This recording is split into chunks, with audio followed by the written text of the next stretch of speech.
Auntie Simon and Shane, welcome to Podcast Kids, and thank you for taking the time to be with us today. My pleasure. Thank you for having us. Yeah, I'm so excited to be here.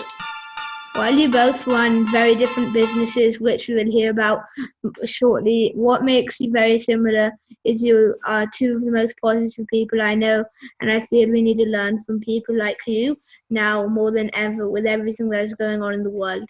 Auntie Simon, ever since I moved to Dubai, I remember running around at one of your facilities. In fact, I still remember my mum constantly saying she wouldn't have been able to handle me if it wasn't for the Cookie Monkeys and then later on Laser Tag. Apart from running successful businesses, you also managed to always be super happy and positive in your role as a mother, and I can say for certain I always look forward to coming round to your house to hang out with Mikhail. Please take a couple of minutes to introduce yourself and your businesses to the few members members of the audience that who don't already know who you are. Oh, thank you so much for your kind and generous words. I think you probably gave me the only introduction that I would ever want to have, because you are not only a very dear friend of the family's, but prior to our friendship, you were the cheeky monkey in our the person who we kind of developed the business around, which was basically we've set up these indoor soft play areas that focus on gross motor skills development for young children, edutainment, where children are not even realizing that they're learning through play. And we wanted to create a safe, hygienic community center for a lot of expats who move to this region, and not necessarily do they come from they don't come into this region necessarily knowing a lot of people or having huge family infrastructures. So we ended up realizing that Cheeky Monkeys was a concept that was a town center, not only for children to play and meet other kids and have an ideal childhood, but as a refuge from mothers and sometimes fathers who were new in this country and were learning the ways of the land and how to just navigate their existence here. So that's basically what we created 7 years ago, Cheeky Monkeys, and now we have 28 locations all over the world. And it pleases me to know that this is a UAE brand, a UAE concept that is now showing the rest of the world how to do birthday parties and how to get kids together and teach them to have a good time and play and learn at the same time. Thank you for that, Auntie Simon. Shane, you have one of the most interesting and inspiring stories I know. I still recall when I first met you and heard all about how hard you worked to achieve your dream of making it in America and in Silicon Valley. Ever since that day, my younger brother, Ishan, keeps talking about wanting to go to Harvard because of the stories you told about it. Dude, can you please tell the audience why you have this ambition at such a young age, and you decided to up sticks and make the UAE your home to launch a venture capital fund? Thank you. Really, first of all, thank you, Armand. Thank you, Simon, for having me on this panel. Always blessed to learn from each other and also share my stories. So I'm born and grew up in South Korea. I went to high school in Canada, and then I went to the college and I worked in New York and San Francisco in the US. US was great in terms of learning and the career development, but I've always been passionate about emerging markets and really see how is the world changing. In our generation, I truly believe that, for example, China was growing so fast, all the emerging economies were growing so fast, and I wanted to be there in person to capture that socioeconomic momentum, to capture the growth potentials on the ground. And that's how I worked at the Mubadala, the Abu Dhabi Sovereign Wealth Fund. And later, when I thought that my passion of working with the founders, building businesses here in the region could be achieved, I moved to UAE, and now it has been a personally most fulfilling and the happiest journey. So I'm really excited to be here and also share more thoughts throughout this podcast. Thank you both. Now I'd like to dive into the questions for the podcast. What do you think about lifting lockdown when there is no cure yet, And since lockdowns have been lifted and places started opening up, cases are just constantly increasing. Is this the right decision? I understand that we can't carry on like this, but now even borders are opening up. Do you think this is the correct decision? And when answering Auntie Simon, can you please tell us what is happening with Cheeky Monkeys? Given you have Sure. given you have to be over 12 to go to public places. So I'll answer the latter part of that question first. With Cheeky Monkeys, if I've learned anything about living in the UAE, I feel that they do exercise a lot of caution, and they do put a lot of thought and research into most of the decisions they make, and hence why living in the UAE is a very utopic community. So it may not necessarily always be logical or feasible, but I find that they really do put the welfare of families and people and safety first. They've always done that in my 15 years of living here. So I trust a great deal in the monarchy and the government and their decisions that they make. I really do trust it, and I'm really happy to be a part of a community like this. So in terms of Cheeky Monkeys, when the municipality tells us that it's okay to open up the play areas, only then is when I would like to do it. And so I'm waiting to hear from them. And I feel that play areas are synonymous with schools. So if your child is okay to go to school, then most likely your child is okay to come to a play area. So we're kind of in that same category as we are with the schools. We're just waiting. And your first question, the first part of the question, which is, do we feel it's safe? I feel that initially when coronavirus happened and the COVID experience, there was a lot of information that we weren't aware of. A lot of things we didn't know about. For example, how it spreads. Is it airborne? How contagious is it? What are the effects it has on elderly people, on children, etc. But in the last 90 days, I think everyone's had plenty of time to develop their own understanding and do their own research and educate themselves.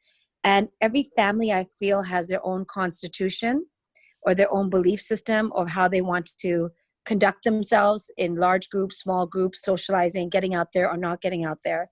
So I feel that now we have the liberty of making the decisions that may impact us, whether that's our mental health or even financially with our work. For example, some people have no choice but have to go back into offices and have to work to get an income generated for their families. And some people, from a mental health point of view, want to go down the street and have a cup of coffee with a neighbor. But now the decision rests mainly on, primarily they're part of that decision-making process. So I feel it's okay to start opening up. We're not forcing anybody. There's no mandate that everyone has to come out. But now we have the ability to make that choice. I hope that makes sense what I'm saying. Yeah, it does make sense. Do you have anything to say, Shane? So let me add two different perspectives to what Saima already has shared. So from the like a rational perspective, right? We have been in this lockdown, either full lockdown or semi-lockdown now for several months, and not only UAE and the region, but also globally. And frankly, in my view, it has not necessarily proven that the lockdown is actually the best way. Now, some countries like Korea, obviously I can call them as an outlier because Korea, where I come from, we never had a full lockdown. And frankly, now we have cases every day, about 30 a day. And in a country of 50 million population, we can argue that it has been doing a phenomenal job compared to the region. So the region, although we had a full lockdown, we are not, the cases are still anywhere from 500 to 800 a day. So we can argue that we have contained it better than a lot of other countries, but also didn't do as good.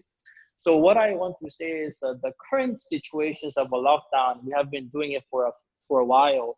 It has not materially changed the way COVID cases increase or decrease.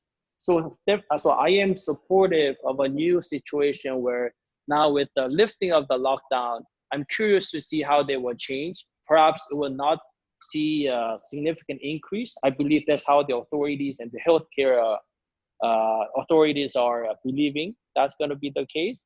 And I actually believe that will be the case, from my Asian countries. So that's one. And second, as Saima alluded to, the economy, frankly, globally is not in a good situation. So now with all the oil price volatility, with the global financial crisis, from the country's perspective, you actually have to open up. Otherwise, not only we have a healthcare issue, we're going to have a further serious economic issues. So because healthcare issues are not really certain, we can even contain it just by continuing the lockdown. I believe they're making the rational choice of encouraging this lift up ban. And I'm personally excited to see how this will change in the next few weeks. So overall, in short, I am supportive that it is the right time to open up, and only the next few weeks will tell us if this was actually a wise decision from the country's perspective. And when you mentioned Korea, I thought Sweden also haven't gone into a proper lockdown. So I'll tell you a very interesting story. So our neighbor Japan. So Japan has a culture wears masks left and right.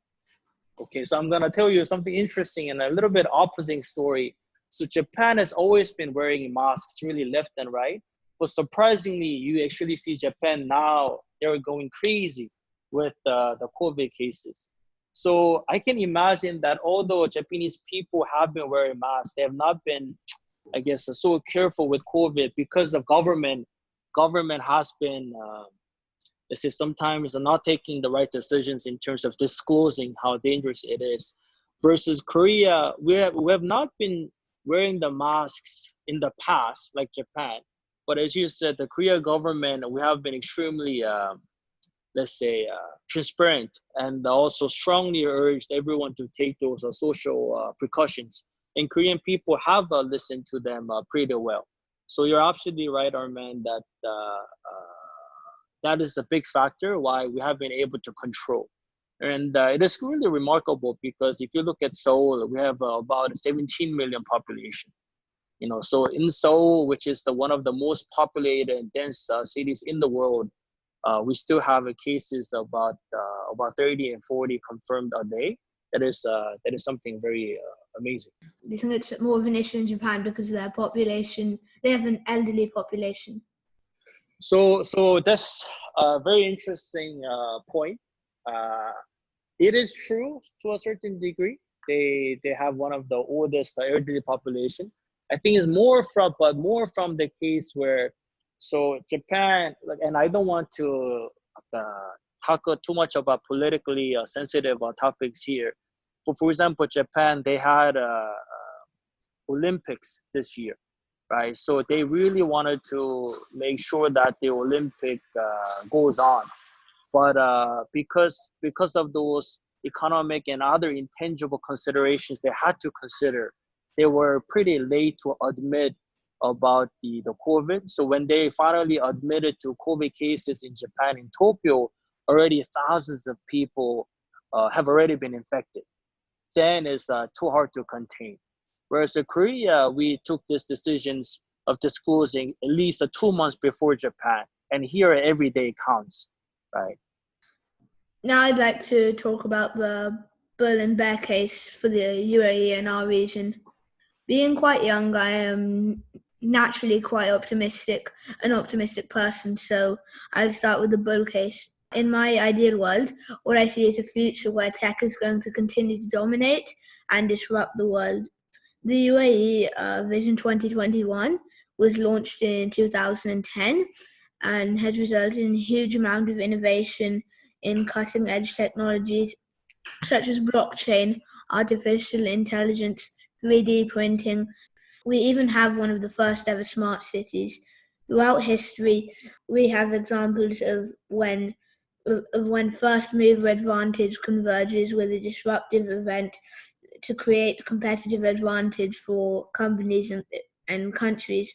A good example of this is happening as we speak with Zoom. and how it's taken over calls so much that Zoom has now become a word. So in my bull case argument, I believe the UAE could end up looking back at COVID as very positive because it will allow us to become the country of the future for this part of the world. I'd love to hear your thoughts on this and learn more from you. Saima, I please think, go ahead. sure, thank you. I think I agree with you definitely that the UAE is a role model in so many different verticals in terms of, as I mentioned before, community, lifestyle, the rules and laws that we have here. And I think there's definitely the silver lining in this COVID experience is that we're realizing, I think humanity is having a much deeper realization of how we choose to spend our time. And we're realizing that in many ways we can be more effective and efficient through technology. So technology does play a beautiful role and has actually helped us get through this, for example, for myself in the last 90 days of literally being in lockdown, I haven't felt isolation or excluded because I have access to Zoom and I can see my family and friends, and I've got obviously access to the internet, so I'm updated minute by minute with developments that are happening. But I think in all of this, we can't get lost in the fact that human beings and people still need to connect. And it goes back to what I was saying earlier about just simply mental health and having that ability to, I think it's very important to strike that balance between technology and I could be biased here because I'm a proponent of old-fashioned play and people just meeting and creating communities and knowing the joy of just running around and being together. So I do agree with you on a large part, but I feel that we cannot lose sight of the fact that we also need a balance of what humanity's always craved. So I absolutely, just a few points. First, humans, in my view, we always adapt. This is how we have been evolved, and this is how we're designed. So in this harsh situations of a lockdown and let's say the COVID, the global pandemic, we have been adapting to new situations very well. And when I say we, not only the young generations, but even our parents or our grandparents' generations who frankly have never really been exposed, who don't believe in tech. But now with this force measure situations, it has been crystal clear to the people who are not believers in tech that why such intangible technology actually makes a huge defining moments and impacts in our life. So that's one. Second, I also wanted to voice the concern that Saima has alluded to. Sometimes I fear that although I invest in tech, that's what we do, and we accelerate the tech movement. Sometimes I fear that it is moving a little bit too fast, right? And there are so many movies, and some of my best movies that I always go back to is iRobot. Like there are many examples where sometimes this digital transformation that is happening too fast is consuming our attention span. It's just changing the way humans behave, right? And even I can tell you that in my view, our generation is very impatient compared to our parents. And this actually can be proven scientifically. Our attention span, now there's just too much distractions. And it's even hard for us to think in writing with pencil and pen for 10 minutes, just because we have social media that is notifying every single second. We have we have a TV on demand, everything.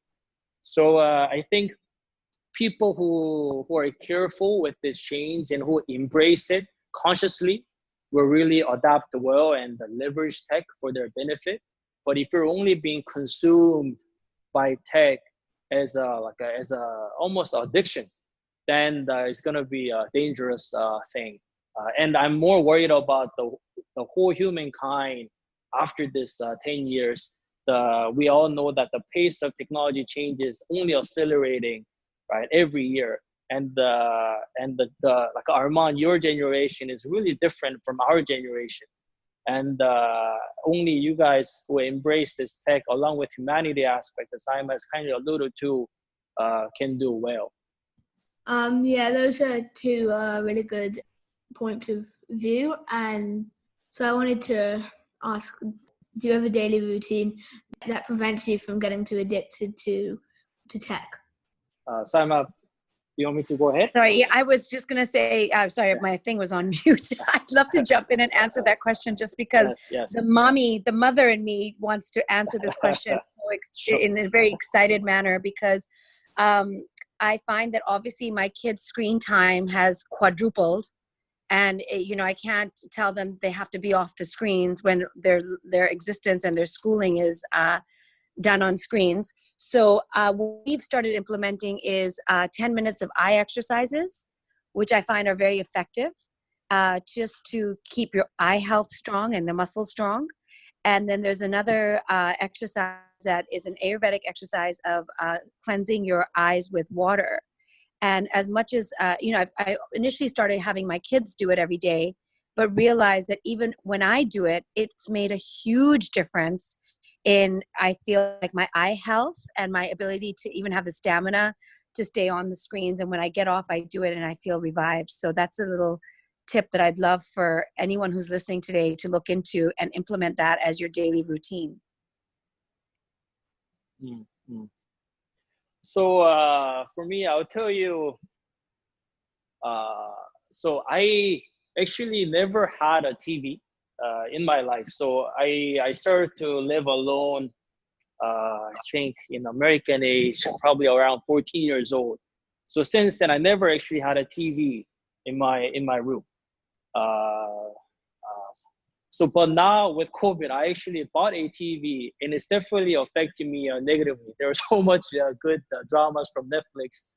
I personally have been watching the TV series called Blacklist from the beginning because, and I found that it has 8 seasons. I'm only starting the first season, so it's just too much. But like I would tell you, Arman, really the key, and your father, Kunal, is really inspiration to me on this. I try my best in the morning to wake up at the set time. And frankly, I admit that I used to wake up at 6:10, but now I wake up around 7. So it has already delayed me by an hour. But I still try to have that silent time without any laptop, without checking my phone, to just write down. And it can be, frankly, as dumb things like, what I'm craving for, like where do I want to travel? But sometimes it can really be focused on the long-term initiatives that I want to do at Shurok, my company. Right? So that having that quiet time without being distracted, like you'll be surprised that even 10 minutes of that focused time, you can really do a wonder. So that's one. Second, I do think, just as much time without the laptop, without phone, without TV is great. Because if I think about my life when I was at the Arman's age, frankly, my parents prevented me from playing computer game like 1 hour. I think it was 1 hour a week when I was in elementary school. And back then I never understood why, but now I really understand just the amount of time you can focus on the thought process, developing process really helps you, right? So I love reading book, like a tangible book, not through Kindle, not through the laptop. So all those are simple things that make you so much independent and less addicted to the technology. Yeah, I agree with you on that. The reading, I also personally like to read. I like to read book, like the actual book.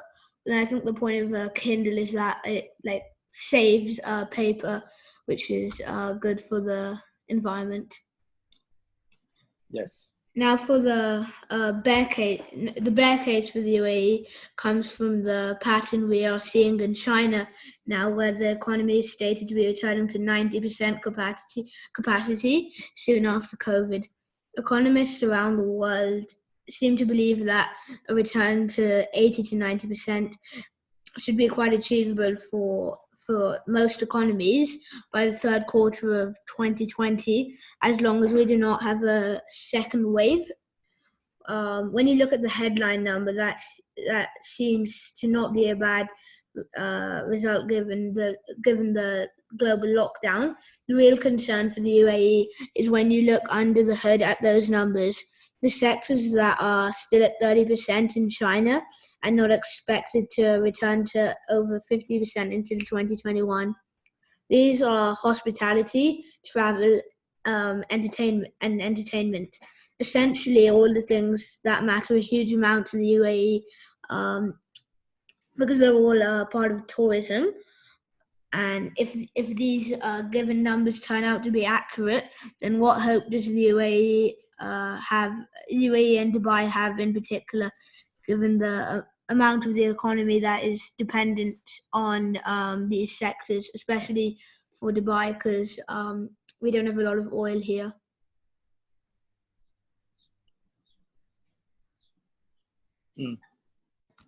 It's a question for both of you. So I mean, I can start off. So as we know, Dubai is heavily affected or influenced by tourism, right? So the tourism, it is pretty safe to assume that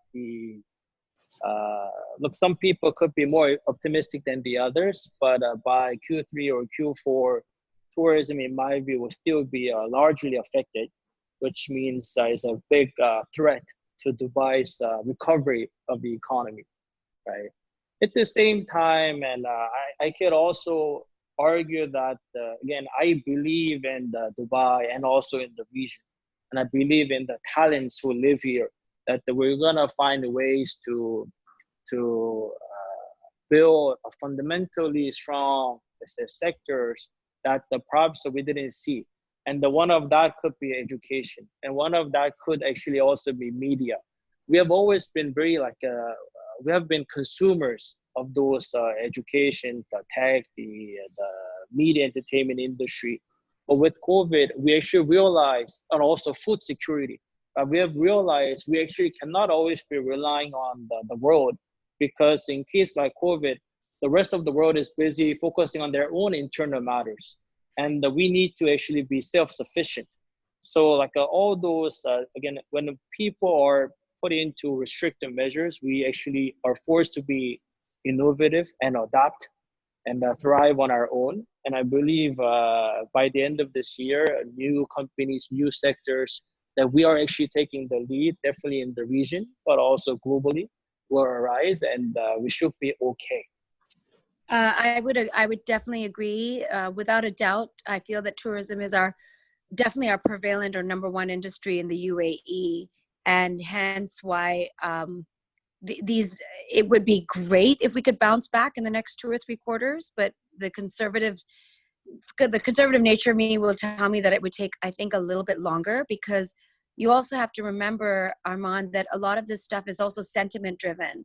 So when a lot of people just mentally and emotionally will go through challenges, just wanting to, the idea of coming back out again and traveling again and just moving in crowds again. I think there will be a bit of apprehension initially, and we have to hopefully just hang in there until that time passes, unless there's a miracle that we're all praying for, which is a great cure and a vaccine that will quickly resume our life back to what we knew it was pre-COVID. I think there will always be an element of caution when people get out. And I think that we look at globalization, and all economies will start looking for homegrown solutions. And that's a great opportunity for a lot of small entrepreneurs or middle-sized businesses to get innovative and come up with solutions that they can come up with just for their immediate economy and their community, which will be interesting. And I'm looking forward to seeing what people come up with in the next few months. Do either of you see another way for Dubai to get back to normal financially, or do you think the only option is a bailout or assistance by Abu Dhabi? Shane, this looks like a question for you. It's a great question. And so compared to in the past, where Abu Dhabi was also extremely let's say financially healthier, we all know that the oil prices, everything is frankly quite volatile these days. So for Dubai to rely on Abu Dhabi for any emergency support, it might be more difficult than in the past. And I'm sure let's say higher authorities realize that. Okay, so that's one. Second, do I believe that the Dubai's economy will resume back financially? I think so. But here are a few considerations that I want to just highlight. And so Dubai has been, let's say, the financial center, the talent hub, frankly, for all sectors, marketing to international corporates to finance, to just overall as a hub here in the region. What is different fundamentally in my view, because I can say this as an expat who now have been living here for 3 years, Dubai is facing with a lot of competitions from other countries like Saudi, like Riyadh, and also Saudi has a few cities that they're developing. And also we have tougher competitions even within UAE from Abu Dhabi and Dubai. We also have competitions from like Bahrain, and so there is a lot of those, let's say, I want to be that hub, whereas in the past, Dubai was a clear number one. And I think this will come into play because now like the expats or talents, they have other options. For example, they could go to Riyadh versus Dubai. In the past, everyone came to Dubai, but we know that Riyadh has been opening up a lot, even in the quality of life, right? So this fundamental, let's say, change or shift in the attractiveness of the city, I think can pose a big, let's say, consideration.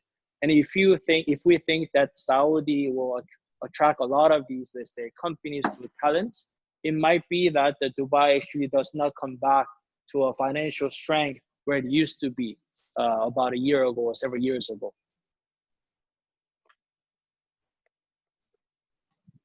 I agree with you. I think that initially this was the ultimate knowledge-based economy. They had a vision, and they've done an extraordinary job in succeeding with it.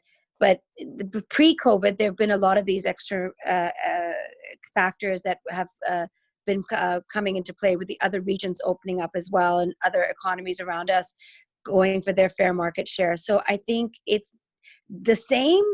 I don't think so. I think it'll definitely be a new reality, a new different way of kind of economy and way of living for all of us after this is all said and done.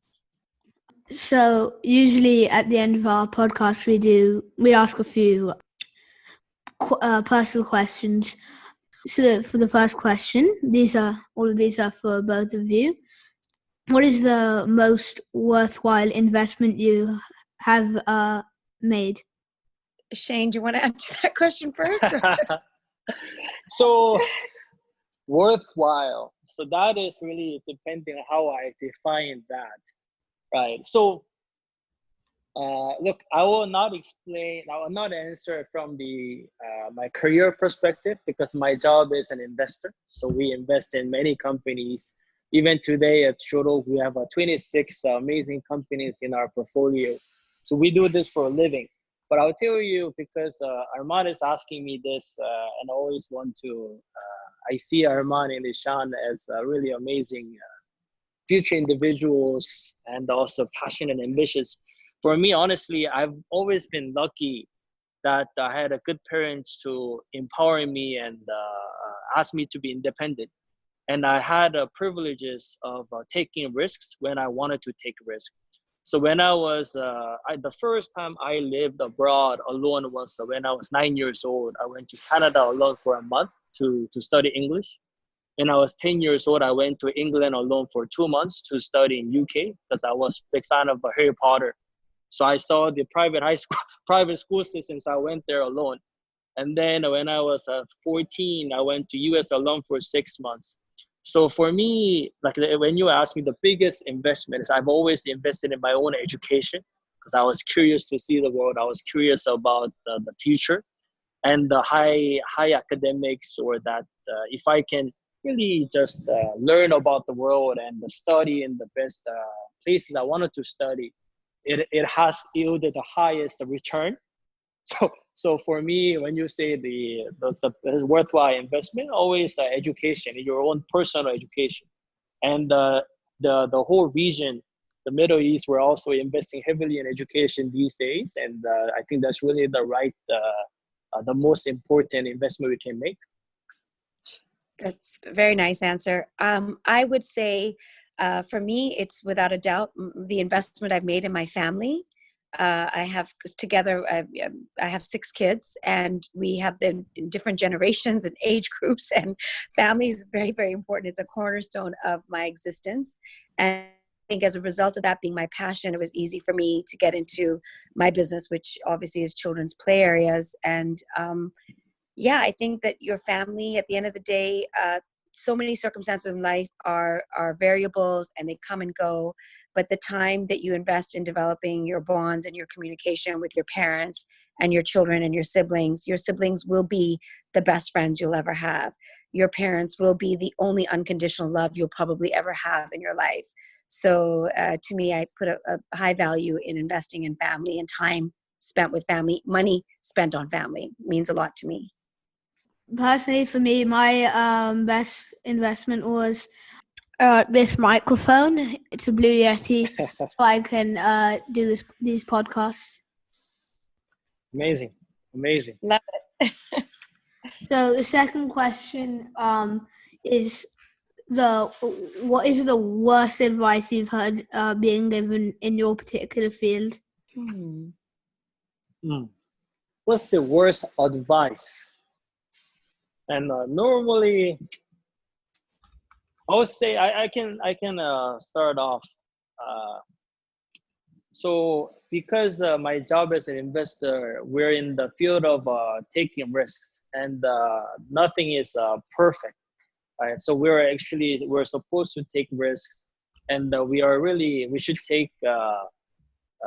So we should actually execute and really focus on the execution.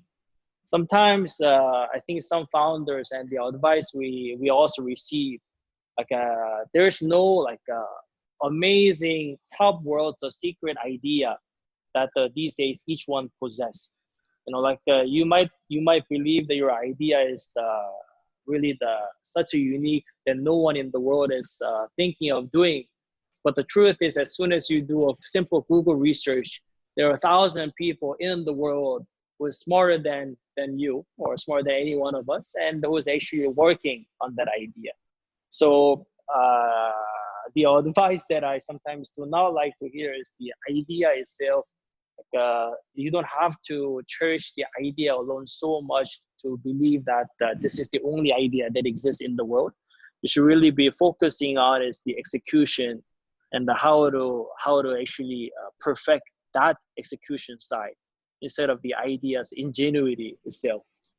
I would agree to a large extent. I feel that I haven't really been given the worst advice or bad advice, but I feel sometimes you get a negative sentiment when you're starting to launch something, maybe cautious sentiment of, oh, well, this is a very competitive industry, or there's a lot of people already doing this, or I know someone who's got the same idea and they weren't able to do it. Kind of a negative sentiment is some of the feedback I've gotten when I've tried to launch my various different businesses. And there's a saying I read somewhere that I love, which is, we didn't know it was impossible, so we did it. So sometimes I think it's just better to not know so much of what's out there and just put your head down and just get things done. So now I'd like to ask, what is the best purchase you've made for less than 500 dirhams? Simon, I'll start because I actually have a very good answer. So I bought a very good TV at 150 dirhams. Okay, it's a big TV. My friend offered to give it to me, and I paid it 150 dirhams. So now I'll tell you, frankly, without TV, this COVID would have been a bit more difficult. So I'm glad I made the purchase. I told you I never had a TV in my life, so I didn't think of buying it. But when someone offered 150 dirhams, man, that was such a bargain. So I had to take that offer. So I'm glad I made that decision really at the beginning of the lockdown. That's great. That sounds like a great deal. I can honestly put my hand on my heart and tell you I cannot answer this question because I generally am not a consumer and I don't shop a lot. So I really haven't been purchasing anything for a very, very long time, except for basic essentials. Amazing. How about you, Arman? What did you buy at 150? Did you buy it below 500? My mic as well. That was awesome. Okay. Great. So for the next one, it's who have you learned most from? So I can start off, Simon. So I do not know him in person, but my role model is a gentleman called Steven Schwarzman. Like a lot of people in finance will know him. He's a CEO and a founder of Blackstone, one of the leading investment managers or private equity firms globally. And always the biggest lesson I've learned from him that I still sometimes struggle to execute, but I try my best to really live by the principle is if you want to launch an initiative, make sure that is actually worthwhile. Because surprisingly, it takes about the same amount of effort, sometimes if not more effort, to do a small initiative versus a big initiative, right? And like everyone's values and priorities are different, but at least for us, the way I can contextualize is if I'm putting small investment in terms of notional amount versus a bigger amount, it's actually is the same amount of work, if not more amount of work. So you want to make a worth of your time in the limited resource, because time is your biggest opportunity cost. You want to be making big and impactful initiatives. That's something that is a core to me and also core to Shuruk. I would say for me, it would be Joseph Murphy, who is the author of The Power of the Subconscious Mind. And I really love his teachings in the potential of your mind.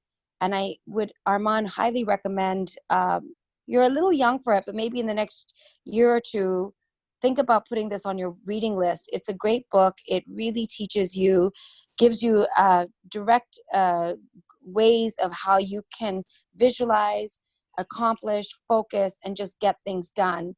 And it really helps you in clearing the way of your whole thought development and processes of thought. So that's something I would recommend a great deal. Joseph Murphy's work.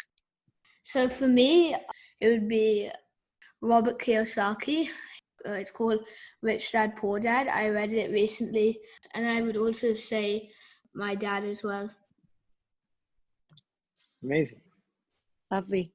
My next question actually is what is your favorite book to recommend or give to someone? Well, that was an easy one because I kind of answered that in the last question. Definitely the power of the subconscious mind. I would definitely, I've given this book as a gift to many people, and I love it. You, Shane? So normally, actually, my favorite book that I've read is very unlike me, is a novel called Pride and Prejudice by Jane Austen. So, but I don't know. It's just a personal moment for me because that was the first English book I read in my life. So that's just something I read a lot.